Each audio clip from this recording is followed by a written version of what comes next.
Software engineering में model क्या होता है? मॉडल यानी कि काम करने का तरीका। जब कोई यूज़र इन्फॉर्मेशन देता है डेवलपर को, तो डेवलपर अपने हिसाब से सॉफ्टवेयर बनाता है। तो सॉफ्टवेयर किस तरीके से बनाया जा सकता है, उसके कौन कौन से तरीके होते हैं, किस तरीके से हम सॉफ्टवेयर को डेवलप कर सकते हैं, उसी को हम कहते हैं मॉडल। तो सॉफ्टवेयर इंजीनियरिंग में ये 8 टाइप के सॉफ्टवेयर इंजीनियरिंग मॉडल होते हैं, जिसके बेसिस पे हम अलग अलग टाइप से अपने सॉफ्टवेयर को डेवलप कर सकते हैं। इस वीडियो में हम देखेंगे हर एक मॉडल के बारे में प्रिसाइज इंफॉर्मेशन, जिससे कि आपको बिल्कुल क्रिस्टल क्लियर हो जाए कि ये मॉडल्स क्या है, वाटरफॉल मॉडल क्या है, प्रोटोटाइप मॉडल क्या है, रेड मॉडल क्या है, इंक्रीमेंटल मॉडल क्या है, स्पाइरल मॉडल क्या है, वी मॉडल क्या है, एजाइल मॉडल क्या है, स्क्रम मॉडल क्या है। इनके बारे में आपको स्पष्ट इंफॉर्मेशन मिलेगी और हम हर मॉडल के बारे में देखेंगे कि उसमें क्या और किस स्थिति में हम कौन सा मॉडल यूज कर सकते हैं, ताकि हम जो हमारा सॉफ्टवेयर डेवलपमेंट मेकिंग हो वो इकोनॉमिकल, फिजिबल और टेक्निकली तीनों हिसाब से हम बेहतर से बेहतर सॉफ्टवेयर बना सकें। तो आइए स्टार्ट करते हैं इस वीडियो को। सबसे पहले हम देखते हैं वाटरफॉल मॉडल, या जिसको कि हम बोलते हैं लीनियर सीक्वेंशियल मॉडल। ये मॉडल तब इस्तेमाल किया जाता है जब हम कोई सॉफ्टवेयर बनाते हैं और उसमें सारी स्टेप्स हमें सिर्फ एक बार करनी होती है और लास्ट में हम उसको यूज़र को सॉफ्टवेयर बना के दे देते हैं। तो इसमें हम देखते हैं कौन कौन सी स्टेप्स होती हैं। तो सबसे पहले analysis step, design, code, test और मेंटेनेंस।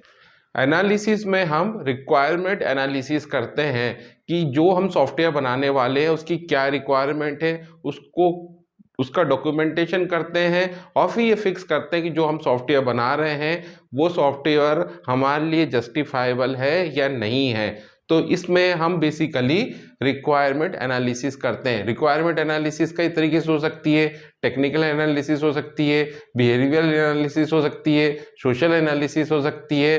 तो इन सब का मूल रूप ये होता है कि हम ये फिक्स करते हैं कि जो हम सॉफ्टवेयर बना रहे हैं उसकी रिक्वायरमेंट यहाँ पर है या नहीं है। उसके बाद हम आते हैं डिज़ाइन स्टेप में। डिज़ाइन स्टेप में क्या होता है, जो भी हम सॉफ्टवेयर बनाने वाले हैं उसका हम डेटा स्ट्रक्चर तैयार करते हैं, उसका हम आर्किटेक्चर तैयार करते हैं, उसका हम डीएफडी तैयार करते हैं और फिर हम यह बताते हैं कि जो हमारा सॉफ्टवेयर बनेगा उसका किस तरीके से डिज़ाइन होगा, उसका इंटरफेस किस तरीके से होगा, वो सब यहाँ पर डिज़ाइन किया जाता है। इसके बाद यहाँ कोडिंग की जाती है। कोडिंग इसलिए की जाती है कि जो भी हम सॉफ्टवेयर बना रहे हैं उसको मशीन रीडेबल फॉर्मेट में वो तैयार हो जाए। तो उसके लिए हमें कोडिंग होती है। तो अलग अलग हम लैंग्वेज इस्तेमाल कर सकते हैं यहाँ पर, सी प्लस प्लस, जावा, डॉट नेट, पाइथन, जो भी आप लैंग्वेज इस्तेमाल कर सकते हैं वो करते हैं, ताकि जो भी हमारा काम है हम मशीन रीडेबल फॉर्मेट में उसको बना सकें। फिर यहाँ पर टेस्टिंग होती है। टेस्टिंग क्यों करते हैं? टेस्टिंग हम इसलिए करते हैं ताकि कोई भी अगर एरर हो, कोई भी डिबग हो, कोई भी उसके अंदर प्रॉब्लम हो, तो उसको हम अलग अलग टेस्टिंग के थ्रू रिकवर कर सकें, उसको हम डिबग कर सकें, हम बता सकें कि जो सॉफ्टवेयर हमने बनाया है उसमें कोई प्रॉब्लम है या नहीं है। तो टेस्टिंग अलग अलग टाइप से होती है, जैसे यूनिट टेस्टिंग होती है, स्ट्रेस टेस्टिंग होती है, एक्सेप्टेबल टेस्टिंग होती है, इंटीग्रेट टेस्टिंग होती है। तो ये अलग अलग लेवल पर हम टेस्टिंग करते हैं, जिससे क्लियर होता है कि जो सॉफ्टवेयर हम बना रहे हैं वो ठीक है या नहीं। इसके बाद मेंटेनेंस होता है। मेंटेनेंस का मतलब होता है जब हमने एक बार कस्टमर को अपना सॉफ्टवेयर दे दिया तो उसमें मेंटेनेंस का रिक्वायरमेंट होता है। अब ये मेंटेनेंस जो होते हैं वो 4 टाइप के हो सकते हैं। अब ये मेंटेनेंस जो होता है वो 4 टाइप का होता है। एक तो होता है करेक्टिव हो सकता है, एक हो सकता है एडॉप्टेशन टाइप का हो सकता है, एक एनहांसमेंट टाइप का हो सकता है और प्रिवेंशन टाइप का हो सकता है। करेक्टिव मेंटेनेंस का मतलब है कि यदि कुछ रिक्वायरमेंट ऐसी है जिससे कि हम अपने सॉफ्टवेयर को करेक्ट कर सकते हैं, तो वो जो चेंजेस किए जाते हैं वो आते हैं करेक्टिव मेंटेनेंस में। दूसरा होता है एडॉप्टेशन। एडॉप्टेशन का मतलब है कि क्या ऐसे बहुत से चेंजेस हो सकते हैं जिससे कि वो दी गई परिस्थिति में, मतलब जो भी रिक्वायरमेंट जिसके लिए भी सॉफ्टवेयर बनाया गया है उसको और अच्छे एफिशिएंट वे में कर सके काम। तो वो जो चेंजेस किए जाते हैं, वो जो मेंटेनेंस किया जाता है वो एडॉप्टेशन मेंटेनेंस किया जाता है।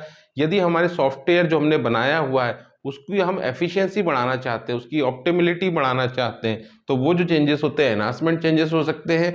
और ये जो तीनों चेंजेस अच्छे से अडॉप्ट हो जाएं, वो जो मेंटेनेंस किया जाता है वो कहलाता है हमारा प्रिवेंशन मेंटेनेंस। यानी यहाँ पर तो हम चेंज कर सकते हैं, लेकिन ऐसा संभव नहीं हो सकता कि मेंटेनेंस के बाद वापस से आप एनालिसिस करने लगें, डिज़ाइन करने लगें, कोड करने लगें, टेस्ट करने लगें। तो यहाँ पे तो आप चेंज कर बार बार कर सकते हैं, लेकिन यहाँ से पूरा चेंजेस एक साथ नहीं होता कि लास्ट में मेंटेनेंस जाने के बाद वापस से आप एनालिसिस करने लगे।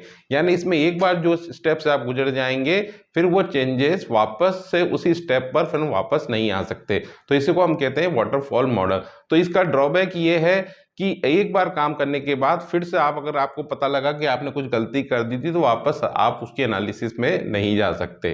तो जनरली इस टाइप का मॉडल आज के ज़माने में यूज़ नहीं होता, लेकिन पहले यूज़ होता था, जिसमें हम बड़े बड़े सॉफ्टवेयर डेवलप करते थे। अब हम देख लेते हैं दूसरे टाइप का मॉडल। अब हम देखते हैं प्रोटोटाइप मॉडल। प्रोटोटाइप मॉडल का मतलब ये होता है कि जहाँ पर यूज़र को अपनी रिक्वायरमेंट भी नहीं पता है, उसकी अपना ऑब्जेक्टिव भी नहीं पता है, और जो डेवलपर है उसको भी नहीं पता कि हमें सॉफ्टवेयर किस टाइप से बनाना है। मतलब जब डेवलपर सॉफ्टवेयर बनाने के लिए बैठा तो उसको भी नहीं पता था कि यूज़र ने क्या कहा। तो वो क्या करते हैं, एक छोटे से एग्रीमेंट कर लेते हैं कि ठीक है, हमारी इस टाइप की रिक्वायरमेंट है और आप इस टाइप का हमको कुछ एक छोटा सा प्रोटोटाइप मॉडल बना दो। तो वो जब आप बना दोगे उसके बाद हम देख लेंगे कि भाई वो मॉडल हमारे काम का है या नहीं है। यदि काम का है भी तो कितने काम का है। यदि हमारे काम का है तो हम उसको अगली बार थोड़ा सा और एनहांस कर देंगे और उसको बढ़ा देंगे, और अगर हमारा काम का नहीं है तो उस मॉडल को हम हटा के दूसरा मॉडल बना देंगे। यानी कि इस टाइप का मॉडल हम तब इस्तेमाल करते हैं जब हमको हर चीज़ अनसर्टेन होती है, यूज़र को भी अनसर्टेन होती है और डेवलपर को भी अनसर्टेन होती है। तो वो क्या करते हैं, एक मिनिमम रिक्वायरमेंट, एक बेसिक जो मॉडल होता है, जो जितना जितना इसको समझ में आ रहा उतना वो मॉडल बना देता है, और मॉडल बनाने के बाद वो बताता है, डेवलपर बताता है यूज़र को कि भाई हमने ऐसा बनाया है, अगर आप इसमें और कोई चेंजेस करवाना चाहते हैं तो वो चेंजेस करवा लीजिए, और अगर आप दूसरा बनाना चाहते हैं तो दूसरा बना लें। तो जो बेसिक मॉडल होता है उसको हम कहते हैं प्रोटोटाइप मॉडल। तो यहाँ पे हमने लिखा है कि जब ये मॉडल हम तब इस्तेमाल करते हैं, मॉडल का मतलब क्या होता है कि सॉफ्टवेयर में बनाना किस प्रोसेस से, किस तरीके से बनाना है, वो शब्द का मॉडल का शब्द का मतलब ये होता है। तो user does not know detail input, user को पता ही नहीं है कि पूरे इनपुट क्या क्या उसके अंदर जाएंगे, क्या क्या उसकी रिक्वायरमेंट होगी, कैसा सॉफ्टवेयर चाहिए उसको नहीं पता, उसको प्रोसेसिंग किस टाइप से होगी ये भी उसको नहीं पता, उसका आउटपुट रिक्वायरमेंट मतलब सॉफ्टवेयर क्या आउटपुट देगा ये भी उसको नहीं पता, कुछ भी नहीं है। थोड़ी सी उसको रिक्वायरमेंट है कि भाई मुझे इस टाइप का चाहिए, लेकिन उसको ये तीनों चीजें नहीं पता है। इसी तरह डेवलपर को भी नहीं पता कि भाई जो मैं एल्गोरिथम बना रहा हूँ उसकी एफिशिएंसी कितनी होगी, उसको ये भी नहीं पता एडॉप्टेबिलिटी जो मैं सॉफ्टवेयर बना रहा हूँ वो ऑपरेटिंग सिस्टम के साथ किस तरीके से काम करेगा, और जो मशीन हम जो जिस लैंग्वेज का हम इस्तेमाल कर रहे हैं वो कितना उसमें ह्यूमन मशीन इंटरेक्शन पॉसिबल है। तो ये सब उसको नहीं पता, उसको सिर्फ बेसिक रिक्वायरमेंट पता है, यूजर को भी और डेवलपर को। तो उन्होंने जो मिनिमम रिक्वायरमेंट की बेसिस पर जो सॉफ्टवेयर डेवलप होता है उसको हम बोलते हैं प्रोटोटाइप मॉडल। ये आग में चेंजेस भी हो सकता है, या इसके अंदर अगर आग सही बन रहा है तो इसके अंदर और एड ऑन भी हो सकता है। तो इस वाले जो मॉडल है उसमें प्रॉब्लम ये है कि आपकी जो एनर्जी है वो बार बार वेस्ट होती है। आप मतलब एक बार आपने बनाया, फिर आप सामने वाले को पसंद नहीं आया तो आप दूसरा टाइप का मॉडल बना रहे हो, तो आपका जो एफिशिएंसी है, पैसा है, टाइम है, एनर्जी, वो सब वेस्ट होती है। तो एक बार में क्योंकि रिक्वायरमेंट पूरी नहीं होती, तो ये इस मॉडल का बेसिक प्रॉब्लम है। अब अपन देख लेते हैं नेक्स्ट टाइप का मॉडल। अब हम देखते हैं रैड मॉडल। रैड का मतलब होता है रैपिड एक्शन डेवलपमेंट मॉडल। ये मॉडल तब इस्तेमाल किया जाता है जबकि हमें कोई भी सॉफ्टवेयर बहुत तेज़ी से बनाना होता है, बहुत जल्दी बनाना होता है, करीब 60 से लेकर 90 दिनों के बीच में, यानी 2 महीने से लेकर 3 महीने के बीच में जब हमको ये सॉफ्टवेयर बनाना होता है स्पीडली, तो इस टाइप के मॉडल का इस्तेमाल हम किया जाता है। तो ये जो मॉडल होता है बेसिकली वो कंपोनेंट बेस्ड होता है, यानी कि जो भी आपका सॉफ्टवेयर आपको बनाना है उसमें से हम कंपोनेंट निकाल लेते हैं, उन कंपोनेंट को हम कहते हैं मॉड्यूल्स। तो हर काम को हम मॉड्यूल्स के रूप में तोड़ लेते हैं, और उसमें एक लीनियर सिक्वेंशियल मॉडल भी का एक नेचर होता है, यानी कि एक बार अगर आप एक स्टेप से आगे चले गए तो वापस से उस स्टेप पर आप नहीं आते हो। तो इस कॉन्सेप्ट के ऊपर जो भी मॉडल बनाया जाता है उसको हम बोलते हैं रैड मॉडल, यानी कि रैपिड एक्शन डेवलपमेंट मॉडल। अब इसमें कौन कौन से कंपोनेंट होते हैं, यानी कौन कौन से स्टेप्स में काम होता है, तो एक होता है बिजनेस मॉडलिंग, एक होता है डेटा मॉडलिंग, एक होता है प्रोसेस मॉडलिंग, एप्लीकेशन जनरेशन और टेस्टिंग और टर्नओवर। अब ये मॉडल्स क्या होते हैं, किस तरीके से काम करते हैं, आइए समझते हैं एक करके। तो सबसे पहले हम होता है बिजनेस मॉडल, यानी कि जो भी हमको टोटल सॉफ्टवेयर बनाना है उसको हम मॉड्यूल्स के रूप में तोड़ लेते हैं कि कौन कौन से मॉड्यूल होंगे। एक मॉड्यूल होगा, एक जैसे ये मॉड्यूल होगा, ये मॉड्यूल होगा, ये मॉड्यूल होगा, ये मॉड्यूल होगा, मतलब ये 4 मॉड्यूल मिला के हमारा काम हो रहा है। तो ये कहलाता है बिजनेस मॉडलिंग। अब डेटा मॉडलिंग का मतलब ये होता है कि ये जो मॉडल है इनके बीच में डेटा का इंफॉर्मेशन किस तरीके से चेंज होगा यहाँ पर, वो कहलाता है डेटा मॉडलिंग। उसके बाद होता है प्रोसेस मॉडलिंग। प्रोसेस मॉडलिंग का मतलब होता है इनके अंदर जो काम हो रहा है हर मॉड्यूल के अंदर वो किस किस टाइप से काम होगा, वो कहलाता है हमारा प्रोसेस मॉडलिंग। उसके बाद आता है एप्लीकेशन जनरेशन। एप्लीकेशन जनरेशन का मतलब होता है इसके अंदर हम कौन कौन से 4GT टाइप के टूल यूज करेंगे जिससे कि इसकी एफिशिएंसी बढ़ जाए, एड ऑन कैसे करेंगे, 4GT टाइप के टूल कैसे इस्तेमाल करेंगे, वो कहलाता है एप्लीकेशन जनरेशन। और लास्ट में टेस्टिंग एंड टर्नओवर, यानी कि अगर इसके अंदर कोई डिबग है, कोई एरर है, तो वो हम उसको दूर कर सकते हैं और लास्ट में हम उसको टर्नओवर कर देते हैं। तो ये चूंकि प्रॉब्लम इसमें भी वही है जो वाटरफॉल मॉडल में था कि एक बार अगर आप स्टेप से चले गए, फिर आपको किसी स्टेप पे आपको पता लगा कि कुछ गलती थी, तो फिर आपको वापस आने का चांस नहीं होता। हालांकि ये बहुत जल्दी जल्दी 60 से 90 दिनों के बीच में बनाया जाता है, लेकिन फिर भी अगर 60 से 90 दिन का भी कोई स्टेप है, अगर आप मान लीजिए आपने कहीं स्टेप करे तो आपके 60 से 90 दिन तो आपके वेस्ट हो ही जाएंगे, जिससे कि आपकी एनर्जी, पैसा, वो जो आपने एफर्ट्स डाला है वो सब वेस्ट हो जाएगा। अगर सही बन गया तब तो ठीक है। तो ये इसमें प्रॉब्लम है, वही वाली प्रॉब्लम है जो वाटरफॉल मॉडल की थी। वाटरफॉल मॉडल में क्या था, बहुत लंबा समय के लिए होता था, और ये जो है वो 60 से 90 दिनों के लिए होता है, मॉड्यूल बेस्ड होता है। बट इसमें प्रॉब्लम वही है कि आप वापस से अगर कोई प्रॉब्लम आ रही है तो वापस से स्टार्टिंग स्टेज पे आप नहीं आ सकते। अब अपन देख लेते हैं नेक्स्ट मॉडल। अब अपन देख लेते हैं इंक्रीमेंटल मॉडल। तो जो इंक्रीमेंटल मॉडल होता है वो बेसिकली लीनियर सीक्वेंशियल मॉडल और प्रोटोटाइप मॉडल का एडिशन होता है, उनका जोड़ होता है, उनका मिक्सचर होता है। यानी कि लीनियर सीक्वेंशियल मॉडल या वाटरफॉल मॉडल हमने क्या देखा था कि एक बार अगर हमने एनालिसिस कर ली, कोडिंग कर ली और लास्ट में डिजाइन टेस्टिंग कर ली तो हम वापस से नहीं आ सकते थे। और प्रोटोटाइप मॉडल में हमने क्या देखा कि हमको सिर्फ मिनिमम रिक्वायरमेंट पता है, वो पता नहीं हमें सही है या गलत है या उसमें इंक्रीमेंट करना है या आगे क्या करना है वो हमें नहीं पता है। तो ये दोनों मॉडलों को आपस में जोड़ के इंक्रीमेंट मॉडल बनाया गया है। इंक्रीमेंट मॉडल में क्या होता है, जैसे हमको जितनी भी रिक्वायरमेंट यूजर ने बताई कि भाई हमको मिनिमम ये रिक्वायरमेंट है, और डेवलपर को भी पता है कि मिनिमम ये रिक्वायरमेंट है, तो जो मिनिमम रिक्वायरमेंट दोनों साइड से है उनकी हम एनालिसिस कर लेते हैं, उनका डिजाइन कर लेते हैं, कोड कर लेते हैं, टेस्टिंग कर लेते हैं, और ये हमारा फर्स्ट टाइम का इंक्रीमेंट हो जाता है। अब यूजर ने कुछ और बताया कि नहीं मेरे को इसके अंदर कुछ और भी ऐड करना है, तो डेवलपर क्या करता है, उसकी एनालिसिस कर लेता है, उसको डिजाइन कर लेता है, कोड कर लेता है, टेस्टिंग कर लेता है, जो पहले रखा है उसमें ये नई चीजें और जोड़ देता है, तो उसको हम बोलते हैं सेकंड इंक्रीमेंट। फिर यूजर ने और बताया कि मेरे को ये रिक्वायरमेंट की जरूरत है, तो डेवलपर ने उसके हिसाब से उसकी जो रिक्वायरमेंट के हिसाब से उसकी एनालिसिस कर ली, उसकी डिजाइन कर ली, कोड कर लिया, टेस्ट कर लिया और इंक्रीमेंट बना लिया। तो जब तक यूजर अपनी जो ऑब्जेक्टिविटी जो वो चाहता है एक्चुअल सॉफ्टवेयर वो धीरे धीरे करके बताता जाता है, डेवलपर उसके हिसाब से धीरे धीरे करके बनाता चला जाता है। तो ये हमारा कहलाता है इंक्रीमेंटल मॉडल।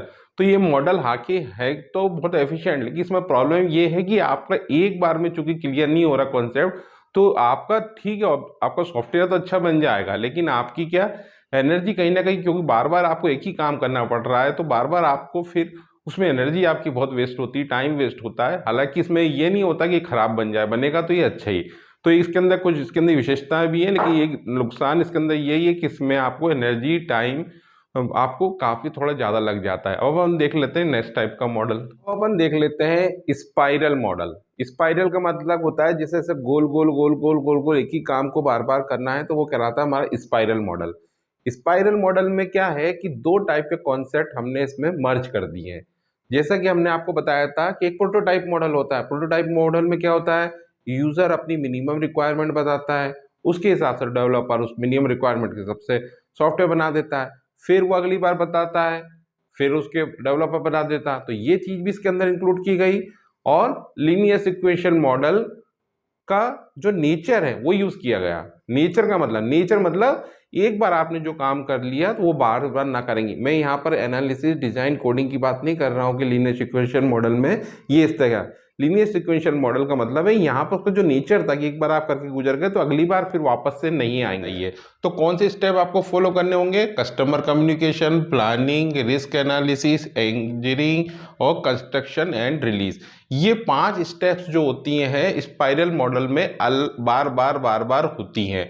और चूंकि हम इनको एक साथ करा जाता है, एक के बाद किया जाता है, यानी कि जो स्पाइरल मॉडल होता है वो प्रोटोटाइप मॉडल और जो लीनियर सिक्वेंशियल मॉडल है उसका क्या होता है, जोड़ होता है, उसको कॉम्बिनेशन होता है। यानी सबसे पहले हम कस्टमर से कम्युनिकेट करेंगे, उसके बाद उसकी प्लानिंग करेंगे, फिर उसकी रिस्क एनालिसिस करेंगे जो भी हमको काम करना है, फिर उसकी इंजीनियरिंग करेंगे। इंजीनियरिंग का मतलब होता है कोडिंग करेंगे, डिज़ाइन करेंगे, फिर उसके बाद हम कस्टमर रिलीज करेंगे। फिर हम देखेंगे कि हमारा जो सॉफ्टवेयर हमने बनाया है वो प्रॉपर तरीके से जो रिक्वायरमेंट बोली थी वो पूरी हो रही है नहीं, और अगर नहीं हो रही है तो फिर अगली बार हम एक राउंड और लेंगे और इसका स्पाइरल बनाएंगे इस तरीके से।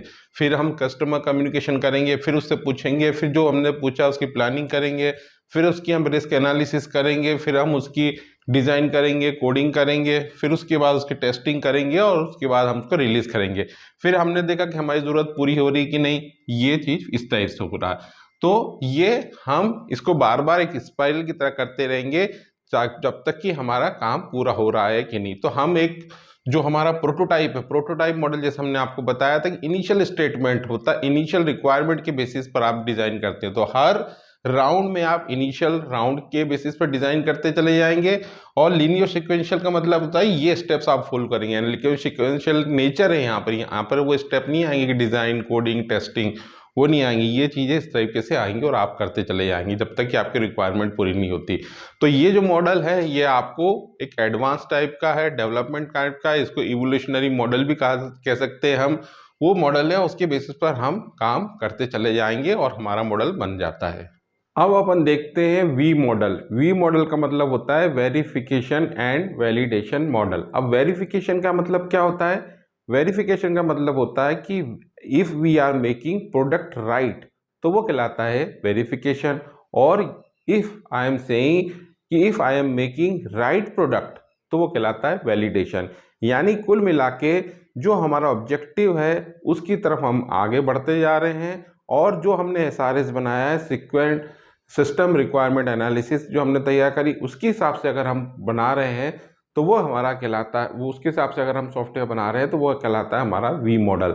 तो इसमें क्या होता है कि हर फेज़ में हम वेरिफिकेशन भी करते जाते हैं, वैलिडेशन भी करते जाते हैं और उसकी टेस्टिंग भी करते जाते हैं। तो आइए समझते हैं कि एक्चुअल में किस तरीके से होता है।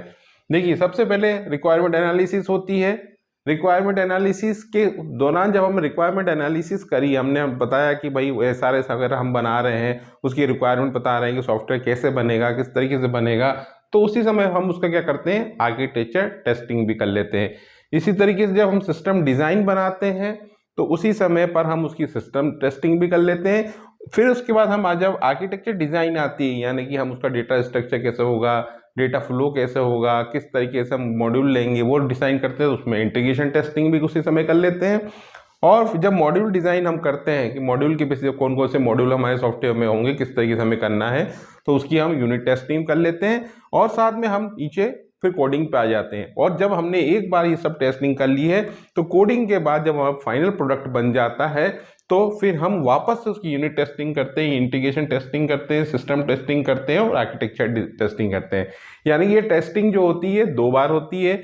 एक बार जब हम ये बनाते चले जा रहे हैं तब भी हमारी टेस्टिंग होती है, और जब हमारा फाइनल कोडिंग हो जाती है, फाइनल सॉफ्टवेयर बन जाता है, तो फिर हम दोबारा से उसकी यूनिट टेस्टिंग, इंटीग्रेशन टेस्टिंग और सिस्टम टेस्टिंग और रिक्वायरमेंट आर्किटेक्चर टेस्टिंग करते हैं।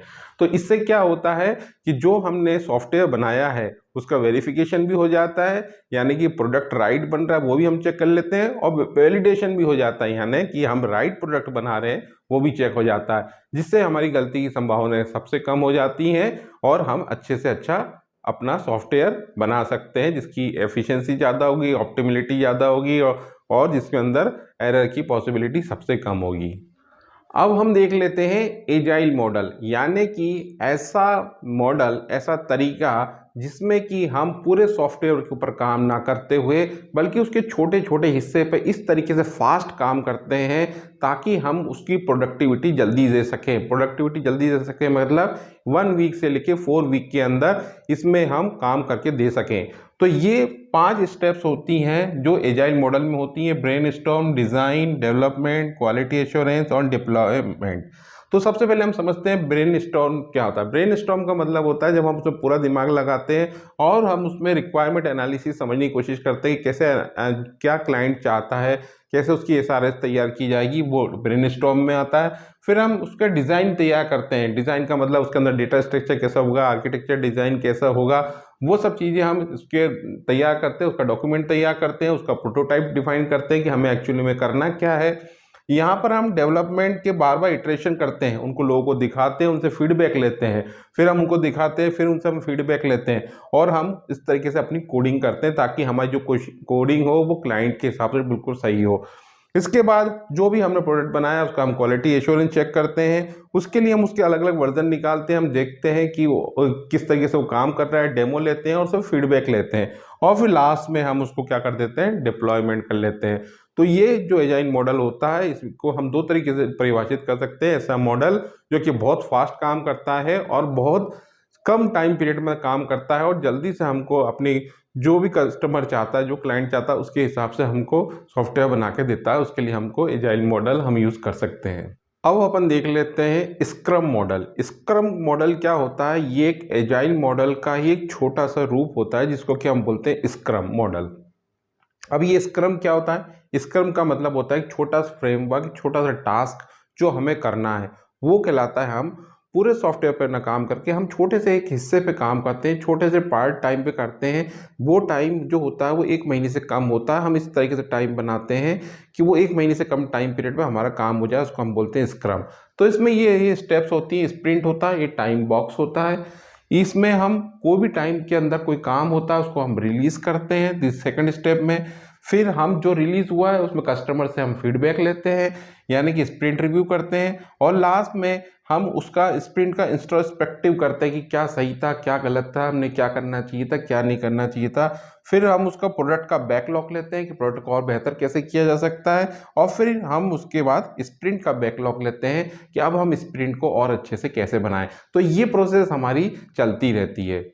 तो इस वीडियो में हमने देखा सॉफ्टवेयर इंजीनियरिंग में जितने भी मॉडल्स हैं उन सब मॉडल्स के बारे में आप जानकारी आपको दी गई। तो उम्मीद करता हूँ कि ये वीडियो आपको अच्छे से समझ में आ गया हुआ। तो इस वीडियो को ज़्यादा से ज़्यादा शेयर करें, इसको वीडियो को लाइक करें और इस चैनल को सब्सक्राइब करें।